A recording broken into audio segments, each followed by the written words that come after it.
Hello, everyone, and welcome to Inside Nebraska Volleyball Preview coverage. I'm your host, Geoff Exstrom, and joining me is Will Kollmeyer. He is down in Oxford, Mississippi. He covers SEC volleyball. Ole Miss, he gets to call games with on the SEC network. And Will, thank you so much for joining me here today to take a look at Ole Miss. They take on Nebraska on Saturday at 7 p.m. It's going to be a good one. Kayla Banworth is coming back to Nebraska alum. It's a big time match in Lincoln. Well, no doubt about that. And there's a lot of storylines in this one. But first of all, Geoff, thanks for the opportunity to be with you here today to talk about some college volleyball. I grew up in a volleyball crazed state, born and raised in Madison, Wisconsin. So I know all about how good the Huskers are and what Coach Cook has done there. And you're right. What Kayla has done here at Ole Miss has been remarkable. Had a couple hiccups that first weekend, but a couple points here and there, and they beat a Georgia Tech team that was ninth, now fifth this week. And then they had the Illini. I mean, they're serving for a set, and the only true senior on the team, and she sends it on set point into the net on a serve. And so, a couple things could have changed a little differently. Maybe at one match they could have won, or maybe even two of them. But it's going to be really tough this weekend up there in Lincoln. Well, before we get into the volleyball nitty and gritty, I kind of want to get to know you a little bit as well. I did a little research of my own. You've done a lot of play-by-play in your career. Can you kind of take us through what you've done in your career so far? Yeah, I'd be happy to, Geoff. I've been very fortunate, very blessed. I've called more than 1,700 matches. That counts TV, radio, digital. And so been really blessed with a lot of neat opportunities. Of course, growing up in Madison, I knew how I played volleyball in high school all 4 years. And of course, down south, we talk about boys volleyball in high school, and they look at me like, what, are you serious? Is that like a club sport or something? I said, no, it was a varsity sport. Of course, down here, it's football or bust. So but yes, played volleyball growing up. And then as for play-by-play, I got a tape recorder, fourth grade for Christmas. Always wanted to do play-by-play. Used to turn down the audio on the TV, and I used to announce into the tape recorder. So I know, Geoff, I'm not sure you know what a tape recorder is. But back in the day, you would put a cassette in there and you push play and record. But I just have always wanted to do that. And so went into TV, didn't get any play-by-play right off the bat. Went to college, did all 4 years in college, and then did the TV sportscasting for about 22 years. But at the whole time, I was kind of keeping my eyes and ears open for play-by-play opportunities. And thankfully, I got one. And this is my 9th year of calling Ole Miss athletics on the SEC network on the digital side of it. That's volleyball, men's and women's basketball, baseball. Of course, had a chance to call Ole Miss baseball this past spring once again, and they ended up winning the whole national championship. So that was kind of a cool deal for me as well. Awesome. Yeah, that sounds great. And I mean, even calling the baseball national championship in Omaha, that must have been awesome. And yeah, they had a pretty good team there for baseball this year.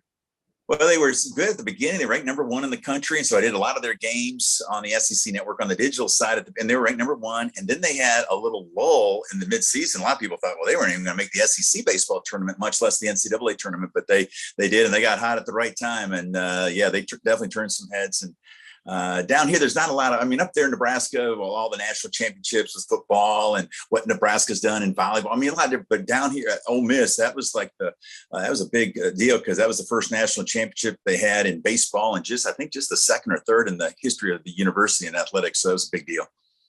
It sure was. And when you talk about turning heads, the Ole Miss volleyball team did that last season, 21-9. One of the biggest turnarounds you'll see out of a program, no matter what sport. 1-19 the year before. Last season, what went right for Ole Miss that resulted in that year? And how important was that for a program to have a season like that? Well, it was huge. And you're right. It's just pause for the folks that are watching this and just contemplate what you just said. 1-19 in Kayla Banworth's first year, and then 21-9 last year, made the NCAA tournament. First time in 11 years, I think that's happened at Ole Miss. That's a 65% increase when it comes to winning percentage, by far the best in the country. And there are only 2, I think, Power 5 schools in the country that actually increase their wins from 20 plus wins from the previous year. So what Kayla Banworth has done has just been absolutely remarkable in her first 2 years.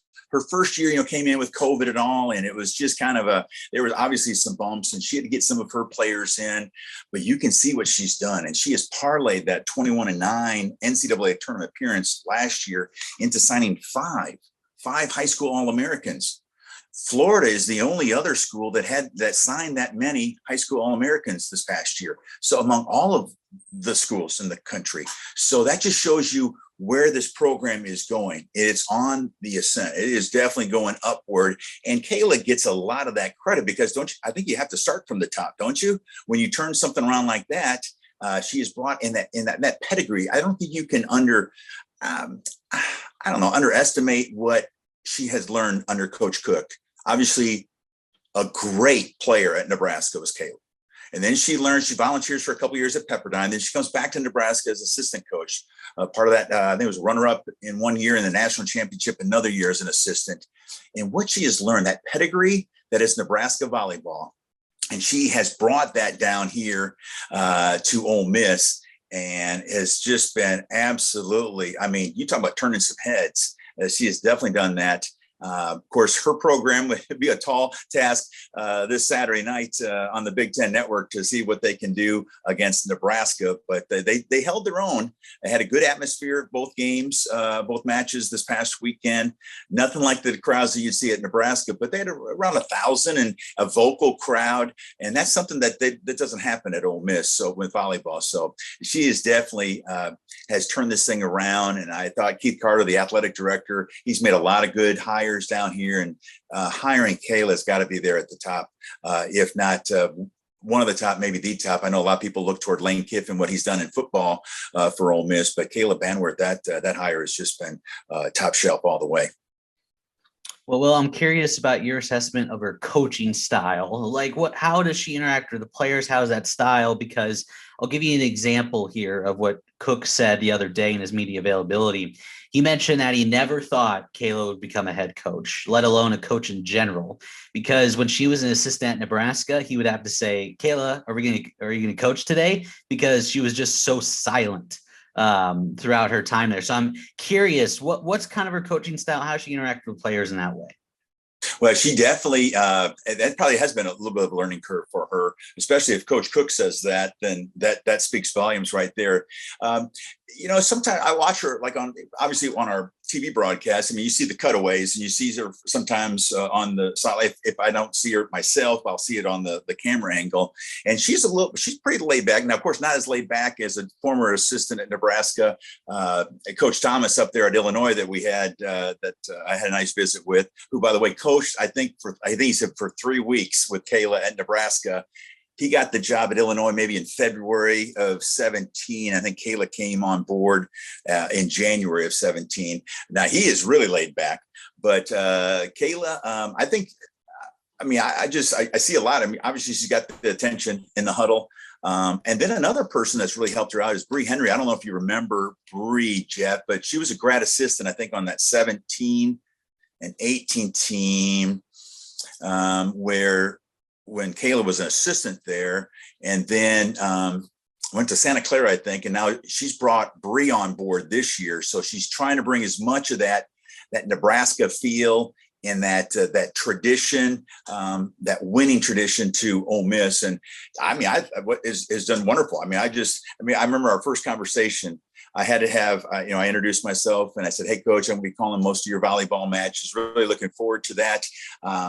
I said, "I got to have full disclosure, though. I was born and raised in Madison, Wisconsin. So I truly believe a Badger and a Husker we can coexist." And she said, "Well, you would think so, but I'm also a Hawkeye as well." I'm like, "Oh, that's right. You were born in Dubuque." And so she's like, "I'm not sure about a Husker and a Hawkeye getting along with a Badger, but I'm going to try my best." So that shows some of the side, but you're right. She's very serious on that sideline. She's not cutting up too much. She's you can almost see like maybe the way she was as a player and why she was so great. She is just tireless, and she is a bulldog in there, and you can tell every point means everything to her. Well, let's get into the nitty-gritty of Ole Miss volleyball. Will, obviously 0-2 in the first weekend against again against ranked opponents, and you said they are a couple points away from taking a couple sets there. So what was your takeaway, your evaluation from those two opening matches of the opening weekend? Well, I'll just go with the conversation I had with Kayla after the opening against Georgia Tech. And usually Kayla Banworth would be, I mean, a loss. And maybe if it was mid-season, that might be something different. But starting the season, the crowd, the atmosphere was just, is what they were looking for, is what she was trying to instill into this Ole Miss crowd and get people on board. Because in the fall, like I said earlier, this place is just, just the whole state is football crazy anyway, but from high school all the way up. But to have that crowd and to be that vocal, and she realized, yeah, a couple points here and there, she could have taken that one. So I think that was to kind of show that they can play toe-to-toe with one of the premier teams. I mean, Georgia Tech, a team that made the Elite Eight last year. And then on Sunday, they came out, it wasn't quite the same Ole Miss team at the beginning. But then they served for the set, like I was telling you earlier, in set number 2, which would have evened the match at one set apiece with the Illini. And then the true senior, the only one true senior, and there's a couple seniors that have taken advantage of the extra year with COVID, but the one true one just sends it right into the net. And then Illinois comes back, wins the last 3 points, and then they take set number 2. Ole Miss comes back and wins very solid third set. And then the fourth set had a chance to win that one as well. But then their serving just had some issues, a lot of errors. And of course, you don't mind some errors if you're getting a lot of aces, but they weren't getting the aces and they're having a lot of service errors. I know that was probably a point of emphasis this week with Coach Banworth and the coaching staff before they headed up your way to Lincoln. Well, John Cook has also emphasized serving as well. So both an attribute both teams are going to be working on. Now, just taking a quick look at the roster, I obviously haven't counted all of them yet, but it seemed like there was 14 eligible players to return from last year's team. And I don't know how many of those actually came back, but this is an experienced team. Is that a fair assessment there? Yeah, I think it is, Geoff. I mean, I think it's like 72% of the kills from a year ago are coming back. You got Ratliff. I'd keep an eye out for her, a middle blocker. Where's the number 11 on the back of her Ole Miss jersey? She's the only preseason All-SEC selection on this team. Anna Baer, a senior that's taking advantage of that extra year with COVID from St. Louis. She's been the leading attacker the last 2 years, and she had 18 kills in the first match against Georgia Tech, came back strong in the second match as well against the Illini. She's on the outside, so I'd keep track of those two. And then they got a transfer from Utah, the setter, Summer Daniel from Tipton, Iowa, from not too far, maybe a border state to you guys up there. And I thought she played really well, a transfer, like I said, from Utah. And so I think she's kind of the catalyst to try to make things happen. And they've got a couple others that might step up. Samantha Schnitta from Overland Park, Kansas. She's a lefty, which is very interesting because she is so much, it's a different angle, obviously from the right side to the left side, but she's had a lot of success on both sides of the front row last week. So keep an eye out for her. And then Peyton Bergach is a junior from Parker, Colorado, and she had a great turnaround, only played 15 matches her freshman year, had a massive turnaround last year. Her and Ratliff were the only ones that had over 150 kills and hit better than 320. So I'd keep track of her as well. And I mean, I was looking at some other players specifically, and even last year's team that was record breaking wasn't even fully healthy down the stretch of the season either, because noticing Julia Dyes, if that's how I pronounce it correctly, and Samantha Schnitta both got season-ending injuries. And how big have they been coming back from that injury through the first couple games? Well, and I almost brought in Julia Dyce on the previous answer, but I thought I was overwhelming your viewers with too many people to keep an eye out for. But yes, Julia Dyce, she's from Mississippi, from the capital city area right outside of Jackson in Brandon. Not a lot of Mississippi. I think Mississippi volleyball isn't where it needs to be yet. So whether you're Ole Miss or Mississippi State, there's not a lot of recruiting in state. They get a couple, but nothing quite like some of these other states. Hopefully it'll be increasing more and more.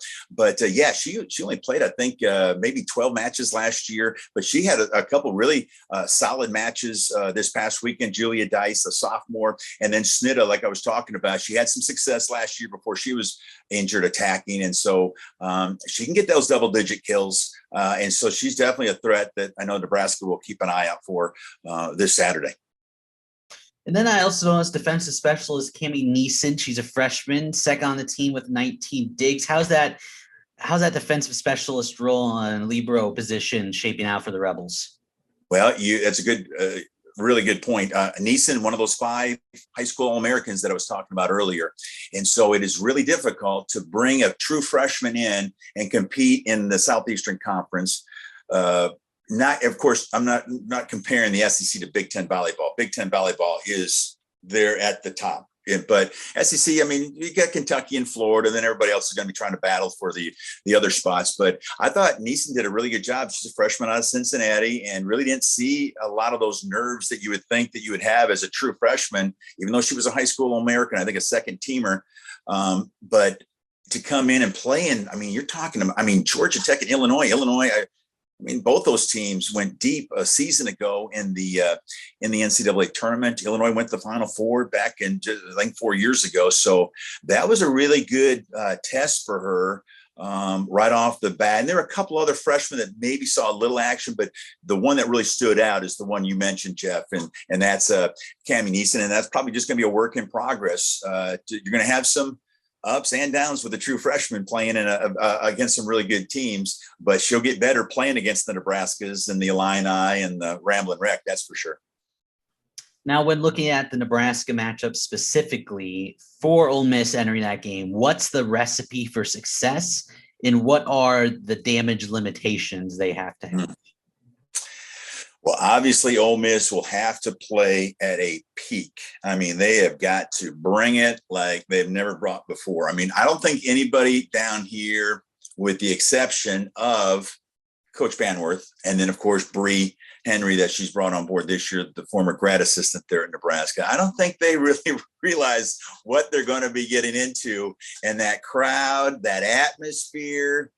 So I'm thinking there'll be some wide eyes. I mean, will Kayla Banworth have to do the Jane Hackman Hoosiers pep talk that it's the same height as the net of the other places, but that atmosphere is going to shake and it'll definitely test the nerves. So I think realistically, I mean, I think if they just don't get swept, I mean, if they can take a set, I mean, I think it's just, yes, what Coach Banworth did last year, 21-9 from 1-19 is just mind blowing, but it's asking a lot to go into that environment and come away with a win. But I think there'll be some, not that Coach Banworth, and I'm not putting any words in her mouth. I mean, she's not all about some consolation gifts. I mean, she wants to go in there to win.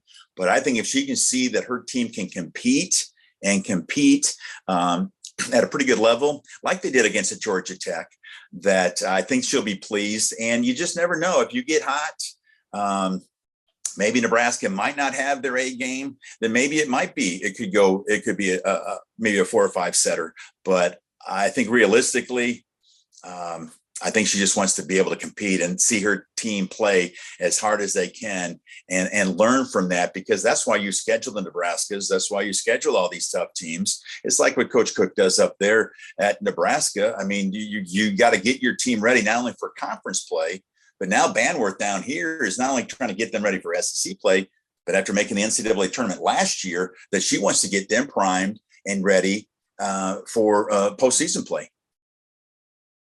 Now, I have curiosity. Do you think any players on the Ole Miss roster have they ever played in a volleyball match with as many people as there'll be in Lincoln Saturday night? I wouldn't think so. I mean, it's just hard. I mean, I try to describe to people. I was on I do a sports radio down here. And this morning I was trying to explain to them, and my co-host and some of the people that were responded on our text line, they just can't believe that you can get 10, 11, 12,000 at a volleyball match. And, oh, by the way, you're paying to get in, it's not like it's free, and so it's hard for them to fathom what it's all about up there and what college volleyball is in other parts of the country, like a Lincoln, like a Madison.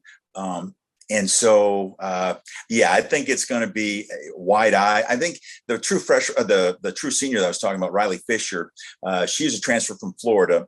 So she's played in the NCAA tournament, played in some of those venues that were some of those big crowds. But no, I think that they're going to see something and I mean, I only played in high school, But I mean, when you get in a big crowd like that, and I mean, you got to get the juices flowing. And then once you get over that initial shock, I mean, you can play off of that a little bit and maybe take your game to another level. So that's why I think that I'm curious to see what they can do against that kind of competition. And who knows? In Friday, you got LMU in the first night. So maybe you can, if you can somehow get a win and maybe get some of that confidence, because yes, we talked about it earlier. You take two approaches when you schedule, Geoff. You can either maybe schedule some softer ones at the beginning, especially if you have a young team, and get some confidence, or you can go for those blistering, those very difficult matchups, and to get you see a good barometer, see where you're at.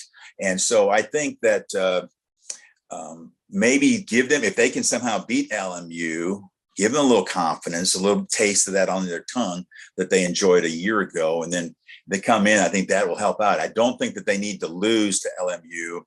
And then, I mean, that would really make it even more difficult, I think, from a mental standpoint.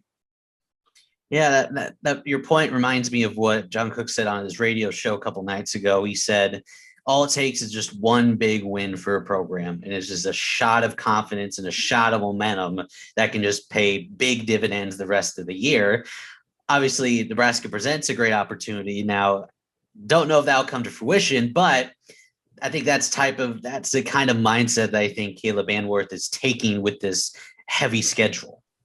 I think you're right. And you're right. And to take what Coach Cook was saying and what you just mentioned also, Geoff, last year when they knocked off a number 15 Western Kentucky team on the road, I mean, that really gave them a little bit, hey, maybe we can do this. Maybe we can compete at this kind of level. We can hang with these top 20 teams. Western Kentucky, obviously, we're not talking about a Nebraska or Georgia Tech, but they're a solid top 20 team. I think they're in the top 25 again this week. But yeah, I think you're right. I mean, you get some of those signature wins. You not only pad your resume for postseason play, but at the same time, you get that all important confidence. I mean, Geoff, whatever sports you played growing up, or maybe what you still do, I mean, confidence is, I don't care what the sport is. If you've got some confidence, then things can happen. If you don't have confidence, you got the tail between the legs, then you got no shot. So yeah, I think that those kind of wins could really help out. And if they could somehow get a couple of those signature wins this year, that will take that program just to another level. And I think that's all what Kayla Banworth is trying to do. She's just trying to work her way up the ladder. Well, one more before I let you go, Will. Looking at the broad picture, what's the expectations for Ole Miss this year? Where do they expect to be by the end of the year? Well, the coaches, Geoff, are saying that they're going to finish 7th. And I think it was, should have got my game notes up from the other day, but I'm trying to remember that I think like the majority of the last 6 or 7 years, Ole Miss has always done better than what the coaches thought. We mentioned it earlier, Kentucky, Florida, boom, at the top. And then you got some other teams that are going to try to battle for 3, 4, and 5. I mean, Ole Miss won 10 SEC games last year. That was tied for 5th in the SEC, which is really to be on that upper half of the SEC. That just hasn't been the case for a long time. So I think big picture, I think if they can, if they can somehow reach that same level, 10 wins, have a winning record in SEC play, and if you can somehow get another big win or two, I mean, I think they're going, Texas State is a team that they could be playing, I think, next weekend. They're pretty good. And you can, if you can get a couple of those wins and then, that SEC schedule. No, it's not the Big Ten gauntlet, but there's some tough ones coming up. I'm looking forward to calling. So we'll see. But I think big picture, I think that she's definitely got them on the right path. And they had a couple injuries last year. So if they can kind of stay away from some of those big injuries, then I think they definitely have a great shot at making it 2 years in a row in the NCAA tournament. And then maybe instead of they got swept, I think, by Creighton. Number 14 Creighton last year, 3-0 in the first round. So maybe you can even not only make the NCAA tournament, but talking about another step, maybe win a first round match or whatever. Just keep on pushing, just raising that bar each year. I think that's what Kayla Banworth and her staff, what they're hoping to achieve. Well, there you have it from Will Kollmeyer, SEC Network play-by-play broadcaster for Ole Miss. Will, thank you so much for joining me here today. It was such a pleasure. Anytime you need me, I know I'm probably not going to be on the speed dial because there's not many times that we can intersect. Lincoln and the Mid-South down here. But yeah, it was really a joy, and look forward to, now that I'm following you on Twitter and social media, I keep track of your interviews and what you're doing. You keep up the great work, and thanks for including me this week. Awesome. Thank you so much, Will. Make sure everyone to watch Ole Miss and Nebraska. It is 7:00 on BTN on Saturday night. Otherwise, make sure to follow Inside Nebraska, subscribe to our YouTube page, and follow us on Twitter. Thank you, Will, so much. I've been your host, Geoff Exstrom, and we'll see you next time.